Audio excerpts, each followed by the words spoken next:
तो हमको mid point theorem से स्टार्ट करना था, तो मैं मिड पॉइंट थ्योरम थोड़ा सा एक्सप्लेन कर देता हूँ आपको कि ये थ्योरम है क्या, what is mid point theorem. देखो, अगर कोई भी ट्रायंगल है आपका, it can be any triangle, let it be A B C. अगर ए बी सी आपका ये ट्रायंगल है और इस ट्रायंगल के जो एडजेसेंट साइड है, जैसे कि ये ए बी और ए सी जो आपका एडजेसेंट साइड है, अगर आपको इसका मिड पॉइंट दिया हो, जैसे ए बी का मिड पॉइंट है सपोज ई, एंड ए सी का मिड पॉइंट है सपोज एफ, और अगर हम ई एफ से एक लाइन को ज्वाइन करें जो लाइन बी सी से पैरेलल हो, या तो डायरेक्ट बोल सकते हो, if E is a midpoint of AB and F is a midpoint of AC, then by midpoint theorem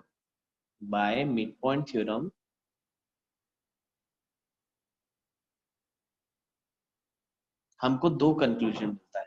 क्या? सबसे पहली चीज कि ये जो EF लाइन रहेगी, ये जो आपकी EF लाइन रहेगी, ये पैरेलल होगी उसके बेस के साथ, यानी कि BC के साथ। If E is a midpoint of AB and F is a midpoint of AC, then this EF line must be parallel to your BC. This is the first conclusion given by the midpoint theorem. ठीक है। और second conclusion हमको ये मिलता है कि ये जो EF लाइन का जो डिस्टेंस है, that must be half of BC, यानी कि ये जो EF लाइन का ये जो लेंथ होगा, ये जस्ट BC के कितना होगा, हाफ होगा। ठीक है। तो this is known as a mid point theorem. अगर किसी भी ट्रायंगल के एडजेसेंट साइड के मिड पॉइंट है दिए हुए हैं आपको, तो उससे जुड़ने वाली जो लाइन है वो उसके बेस से पैरेलल रहेगी, और ये जो लाइन की लेंथ होगी that must be half of the length of BC। ठीक है। This is a mid point theorem. ये ओरिजिनल थ्योरम है। इसी का एक कन्वर्स भी कंटिन्यूअसली यूज होता है एक्सरसाइज में, तो मैं आपको वो भी एक्सप्लेन कर देता हूँ। सपोज आपको एक ट्रायंगल दिया हुआ है, this is known as a converse of mid point theorem. ठीक है, ये मिड पॉइंट थ्योरम है, इसको हम converse of mid point theorem बोलते हैं। क्यों कन्वर्स बोल रहे हैं? तो देखो, suppose this is A B C, आपको क्वेश्चन में दिया होगा कि E is a midpoint of AB। अब इसमें यहाँ पर दो मिड पॉइंट्स पहले से दिए थे, तो हमने ये दोनों बोला। अब यहाँ पर सिर्फ एक ही मिड पॉइंट दिया हुआ है, जैसे E is a midpoint of AB, और एक लाइन आपको दी है कि EF is parallel to BC, ये आपको गिवन है। ठीक है। E is a midpoint दिया है, ये बहुत यूज होता है इसलिए इसको भी ध्यान से समझो। E is a midpoint दिया है, और आपको क्या दिया है कि EF is parallel to BC, ये जो EF है वो BC के पैरेलल है, it is given to you. अब आप इससे क्या बोल सकते हो कि by converse of mid point theorem, converse of mid point theorem,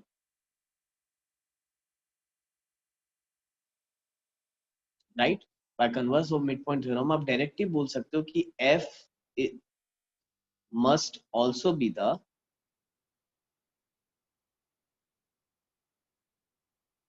mid point of AC। ठीक है। तो आप ये बोल सकते हो, इसमें ये कंक्लूजन मिलेगा आपको, if E is a midpoint of AB and EF is parallel to BC, then आप बोल सकते हो by converse of midpoint theorem F must also be the midpoint of AC। ठीक है। अगर एक मिड पॉइंट दिया है और ये लाइन पैरेलल दी है, तो आप F को भी मिड पॉइंट बोल सकते हो with the help of converse of mid point theorem. तो ये दोनों थ्योरम है, हमको एक्सरसाइज में यूज होगी। इस समय आपको थ्योरम नहीं करने हैं। ठीक है, तो ये एक अच्छी बात है, फिलहाल आपके लिए थोड़ा सा काम शॉर्ट हो गया। अदरवाइज हम इसको प्रूव भी कर सकते हैं, बहुत इजी है इसका प्रूफ, ऐसे कोई हार्ड नहीं है। एनसीईआरटी में एक बार दिया हुआ है, जिसको आपको प्रूफ अगर करना हो तो आप एक बार वहां से करके देख लेना।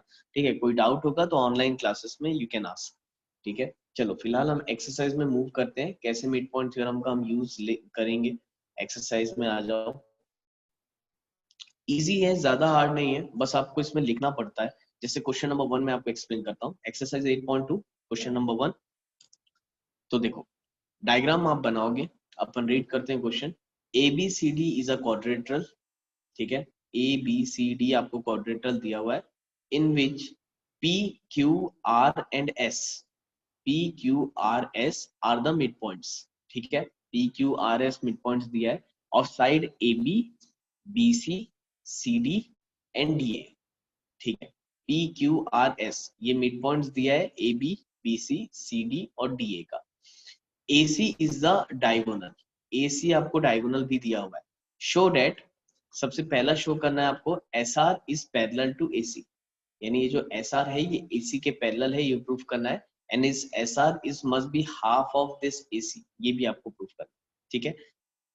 PQ is equal to SR, PQ is equal to SR proof करना है, उसके बाद PQRS is a parallelogram proof करना है। तो स्टेप बाय स्टेप हम करेंगे। आप एक काम करो, सबसे पहला काम डायग्राम बना लो, ठीक है। तो चलो मैं भी क्वेश्चन में ये डायग्राम के साथ इसको ले लेता हूँ।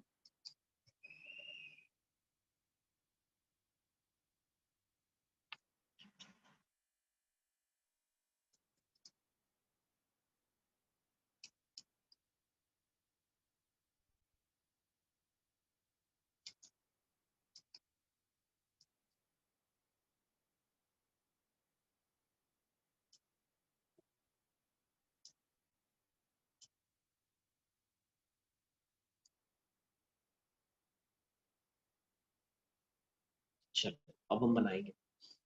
सबसे पहले हम गिवन लिख लेते हैं, जो कि हम हमेशा लिखते हैं। सबसे पहले गिवन लिखने का काम करोगे। क्या गिवन दिया है? ABCD is a quadrilateral in which PQRS are the mid points. तो हमको मालूम है PQRS आर मिड पॉइंट्स, ठीक है, ये हमको दिया हुआ है। Of side ABBCCDDA, AC is diagonal, ठीक है। तो बस इतना ही गिवन है हमको। और क्या प्रूफ करना है? सबसे पहले हम लिख लेते हैं टू प्रूव। फर्स्ट हमको करना है कि SR is parallel to AC and SR is equal to half of AC। तो मैं पूरे प्रूफ नहीं लिख रहा हूँ, एक एक करके कर लेते हैं। तो चलो स्टार्ट करते हैं। हमको प्रूफ करना है कि SR AC के पैरेलल है, सबसे पहले हमको ये प्रूफ करना है।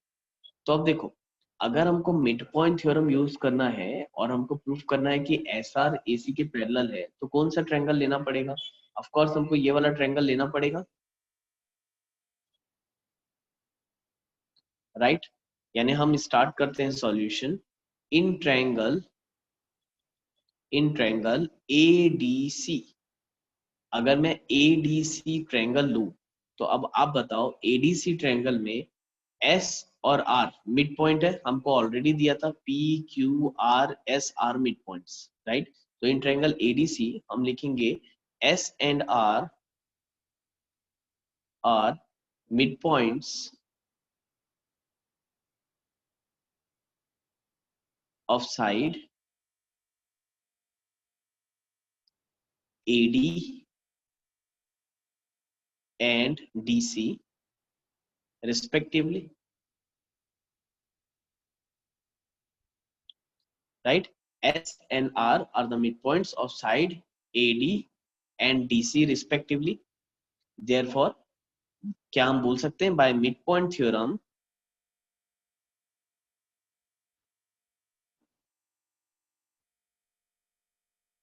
बोल सकते हैं बाय मिड पॉइंट थ्योरम। क्योंकि अब देखो, एक ट्रायंगल में अगर दो मिड पॉइंट दिए हमको, S और R अगर मिड पॉइंट है, तो बाय मिड पॉइंट थ्योरम हम ये बोल सकते हैं, जस्ट अभी समझाया था मैं आपको, कि SR must be parallel to AC, right? This SR must be parallel to AC and SR must be equal to half of AC, ये बोल सकते हैं हम with the help of midpoint theorem। तो देखो ध्यान से, आपकी फर्स्ट जो बीट थी क्वेश्चन की वो प्रूव हो गई, ठीक है। चलो नाउ नेक्स्ट आगे बढ़ते हैं। सेकंड क्या प्रूव करने बोला है आपको? PQ is equal to SR। अब आपको PQ is equal to SR proof करना है। अब तुम बताओ, आपने अभी बाय मिड पॉइंट थ्योरम ये वाला ट्रायंगल सेलेक्ट करके SR is parallel to AC and SR is equal to half of AC proof किया है। सेम वैसे ही अगर मैं ये ट्रायंगल ले लूं, सब ध्यान दो, सेम वैसे ही अगर मैं ये ट्रायंगल ले लूं, अगेन इसमें P और Q आपको मिड पॉइंट दिया है। So by mid point theorem हम लिख सकते हैं PQ is parallel to AC and PQ is half of AC। Entirely same है, ठीक है। तो हम इसको बार बार नहीं लिखेंगे, हम सिमिलरली करके इसको लिख देंगे। सिमिलरली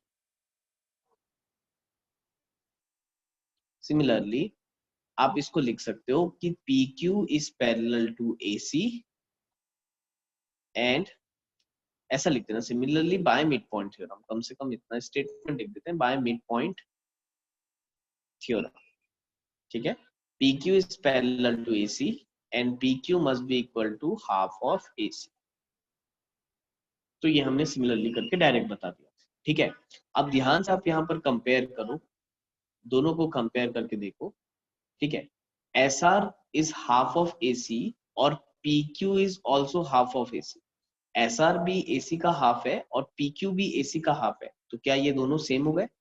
देयरफॉर मैं बोल सकता हूँ, अगर मैं इसको इक्वेशन नंबर 1 दे दूं और इसको इक्वेशन नंबर 2 दे दूं, तो हम बोल सकते हैं from equation 1 and 2, from equation 1 and 2 हम डायरेक्टली बोल सकते हैं कि SR must be equal to PQ, right, क्योंकि SR भी AC के हाफ है और PQ भी AC का हाफ है, तो therefore SR must be equal to PQ। तो this must be your second part, ठीक है, जो सेकेंड हमको प्रूफ करने बोला था। नाउ थर्ड हम आ जाते हैं। थर्ड बोला था PQRS को पैरेललोग्राम करो। अब ये भी कुछ आपको इसके लिए मेहनत नहीं करना है, ऑलरेडी हमने प्रूफ कर लिया है। अब आप ध्यान से देखो, यहाँ पर मैं दो चीजें लिखूंगा। एक तो SR अगर AC के पैरेलल है और PQ भी AC के पैरेलल है, तो क्या PQ और SR भी एक दूसरे के पैरेलल होंगे? वो चीज आप डायग्राम में भी देख सकते हो। अगर SR AC के पैरेलल है और PQ भी AC के पैरेलल है, तो देयरफॉर SR और PQ दोनों एक दूसरे के पैरेलल होंगे, राइट। तो मैं यहाँ लिख सकता हूँ कि SR must be parallel to PQ, right, क्योंकि SR AC के PQ भी AC के पैरेलल है, यानी SR और PQ एक दूसरे के पैरेलल। एंड अभी देखो, जस्ट आपने इसके पहले प्रूफ किया कि SR is equal to PQ। SR और PQ को हमने यहाँ से इक्वल भी प्रूफ किया, right, and SR must also be equal to what? PQ। तो अब तुम बताओ, मैंने आपको एक चीज पढ़ाया था, if in a quadrilateral a pair of side is parallel as well as equal, तो क्या हम उसको पैरेललोग्राम डायरेक्टली बोल सकते हैं, राइट। तो हम वही चीज यहाँ लिखेंगे, therefore a pair of side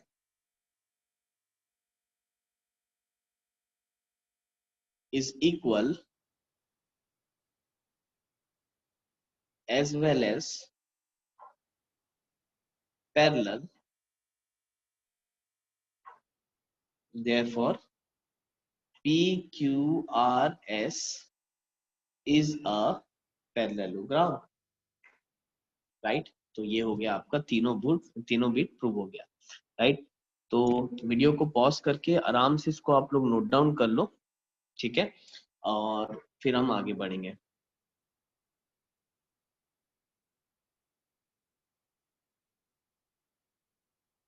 ठीक है, moving on to the next question.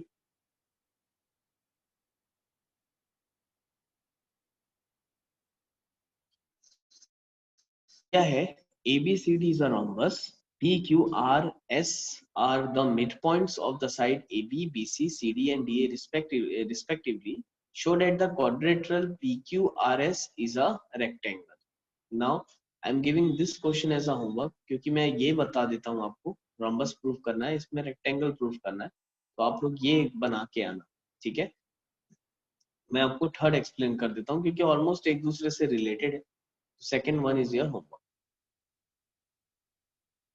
Now देखो, थर्ड वन क्या दिया है? ABCD is a rectangle and PQRS are the midpoints of the side AB, BC, CD and DA respectively. Show that the quadrilateral PQRS is a rhombus. तो अब तुम बताओ मुझे कैसे बनाएंगे। सबसे पहले आप डायग्राम बना लो, ठीक है, डायग्राम दिया नहीं है तो आपको डायग्राम बनाना पड़ेगा। तो ABCD is a rectangle, बना लो रेक्टेंगल। ये हो गया ABCD। So ABCD is a rectangle, ये हमको दिया हुआ है, ठीक। PQRS are the mid points, PQRS are the mid points of the side AB, यानी कि ये हो गया P, ये हो गया आपका Q, ये हो गया आपका R और ये हो गया आपका S, ठीक। Sides ABCD। Show that PQRS is a rhombus, तो PQRS को हमको रंबस प्रूफ करना है, तो इसको पहले हम ज्वाइन कर लेते हैं। सेम ऐसे ही डायग्राम कुछ क्वेश्चन 2 का बनेगा, जैसे मैंने आपको होमवर्क दिया है, ठीक है, तो उसको एक बार आप लोग ट्राई करें। PQRS को हमको रम्बस प्रूफ करना है। चलो गिवन से स्टार्ट करते हैं। सबसे पहले गिवन लिख लेते हैं। क्या गिवन दिया था मुझे? ABCD is a rectangle, it is given to you। ठीक, नाउ और क्या दिया हुआ है? PQR and S are mid points, ये भी हमको दिया हुआ है। ठीक है,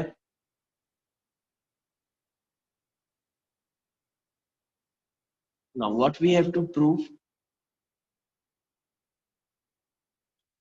क्या प्रूफ करना है हमको?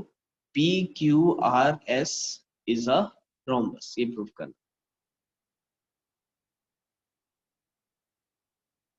ठीक है, तो रोम्बस प्रूफ करना आपके लिए ज्यादा डिफिकल्ट नहीं जाएगा। रोम्बस आपको क्या रोम्बस प्रूफ करना है, इसका मतलब पहले आपको उसको पैरेललोग्राम बताना पड़ेगा और उसके बाद उसके सारे साइड्स इक्वल बताने पड़ेंगे, तो रोम्बस प्रूफ हो जाएगा।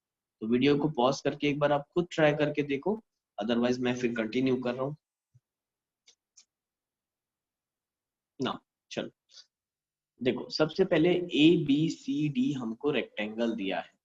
ठीक है, अब रेक्टेंगल दिया है तो रेक्टेंगल की एक चीज हमको मालूम होनी चाहिए कि रेक्टेंगल के जो डायगोनल्स होते हैं वो दोनों क्या होते हैं? इक्वल होते हैं, right? Diagonals of a rectangles are equal, और उसके जो एजेस के एंगल होते हैं वो होते हैं 90 डिग्री। हमको PQRS को रोम्बस प्रूफ करना है। तो चलो स्टार्ट करते हैं। सबसे पहले आप एक डायगोनल ज्वाइन कर दो, जैसे हमने पहले किया था सेम वैसे ही करेंगे।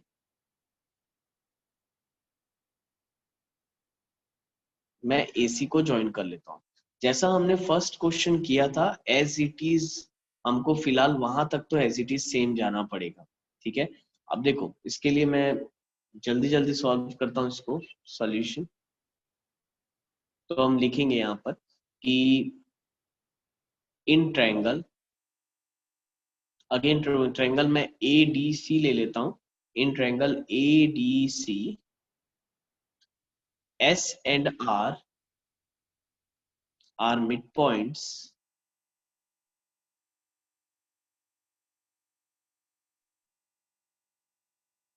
of side AD and DC respectively. So by midpoint theorem,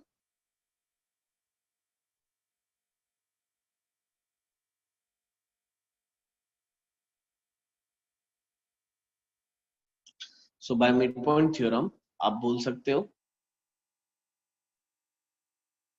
कि SR is parallel to AC and SR is equal to half of AC. Similarly, you can also write similarly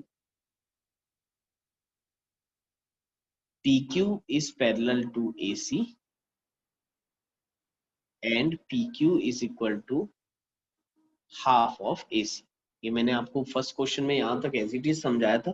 तो ये क्वेश्चन, ये mid point theorem का यही advantage है इन सारे questions में कि शुरू के स्टेप सेम रहते हैं, तो आपको वो हेल्प मिल जाएगी। ठीक है, इसके भी स्टेप मार्किंग आपको एग्जाम में मिलेगा। तो PQ is parallel to AC and PQ is half of AC। So therefore from above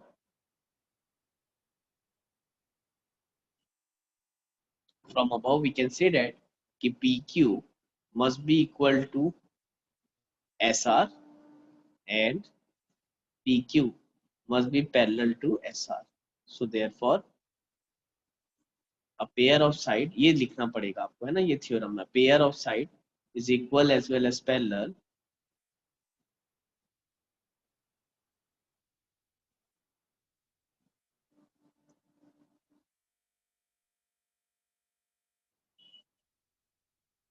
so PQRS is a parallelogram। ठीक है, तो यहां तक तो आपको एज इट इज करना पड़ेगा जो हमने क्वेश्चन नंबर 1 में किया था। हमने सबसे पहले PQRS को पैरेललोग्राम प्रूफ कर दिया है। अब क्वेश्चन मार्क ये उठता है कि हम रंबस कैसे प्रूफ करेंगे? अब रंबस प्रूफ करने के लिए हमको इसके सारे साइड्स एक दूसरे से इक्वल प्रूफ करने पड़ेंगे, राइट? अब एक दूसरे से इक्वल हम प्रूफ कैसे करेंगे? सबसे पहली चीज, तो अब देखो आप लोग वीडियो को अगेन पॉज करके एक बार सोचो कि हम इसको रंबस प्रूफ कैसे करें, ठीक है?